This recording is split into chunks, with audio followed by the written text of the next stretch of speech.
again, all disease, not just cancer, it's a deficiency of some type of a nutrient, or it's a toxicity, and there's always a toxicity. It can be a toxicity plus a deficiency, or it can just be the toxicity. But if you can address those two things, then you've got a chance of actually resolving the situation. And of those toxicities, we have defined 7 different toxicities.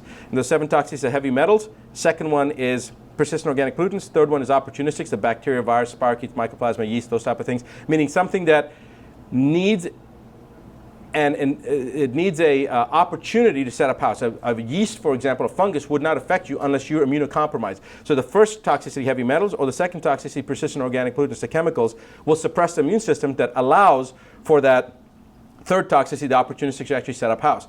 Then the fourth, fifth, sixth, and seventh toxicities, they're a little bit more esoteric. Fourth one is energetics, ambient cell phone radiation, electromagnetic radiation, that type of stuff.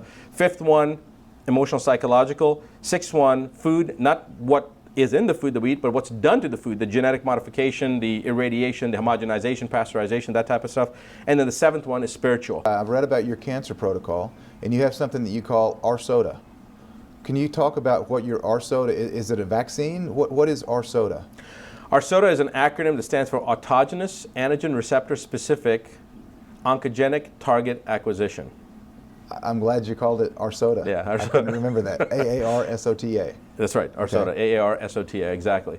So autogenous means your body's own. Antigen receptor specific means it's specific to an antigen receptor site that we're collecting, that we isolate from the urine, similar to what Brzezinski does, except he's coming up with the anti-neoplasms that are universal across the board, and we're saying that the antigen receptor sites in everybody's tumor is unique just as their DNA is unique, specific to them. So it's an autogenous, body's own, antigen receptor specific to the DNA of that individual. Autogenous antigen receptor specific, oncogenic, meaning cancer, target acquisition, meaning it's acquiescing the target. It helps the body's immune system to identify what's being foreign. So cancer, first and foremost, is a problem with the immune system. You cannot have cancer if you have an intact immune system. Okay. If you have cancer, you don't have an intact immune system. If people say, oh no, my immune system's fine, then you can't have cancer. You can't have two. Okay, those two things can't live together. If it's an immune system that's compromised, you can have cancer. If you have a cancer, you have to, by definition, have a compromised immune system. So part of this is we have to stimulate the immune system, to repair the immune system. So there's 5 phases that we use when we deal with cancer patients. The first is systemic detoxification, as we've talked about. The second one is physiological optimization. So we want to optimize the entire physiology to that of the highest possible level that we can. In quantum physics lingo, this would be achieving 0 point. So we're trying to get maximum benefit, maximum output with minimal expenditure of energy.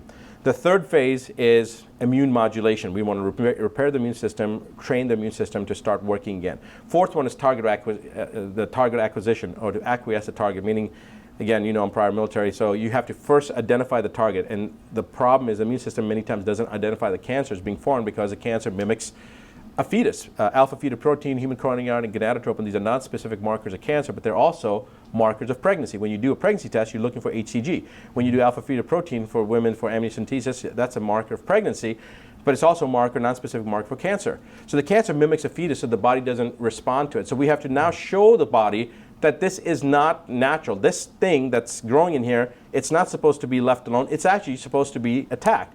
And so we have to train the body to acquiesce that target. So we basically, it's like flipping on night goggles, and all of a sudden you realize who's foreign and should be, which are the aliens that need to be eliminated and which are not, if you believe in science fiction movies, like that. I think that aliens are all friendly if there are aliens out there, but anyway, you understand what I'm saying. That's a different part. You don't want to know that part about Dr. Buttar, right? No, I want to know everything. We're going to go out and see our UFO buddies next week, right, Ty? That sounds good. Sounds good. And so that's the fourth part, and then the fifth part is maintenance. So you've got the first one, systemic detoxification. Second one, the physiological optimization. Third one, immune modulation. Fourth one, target acquisition. And the fifth step is maintenance. And that's how we deal with cancer.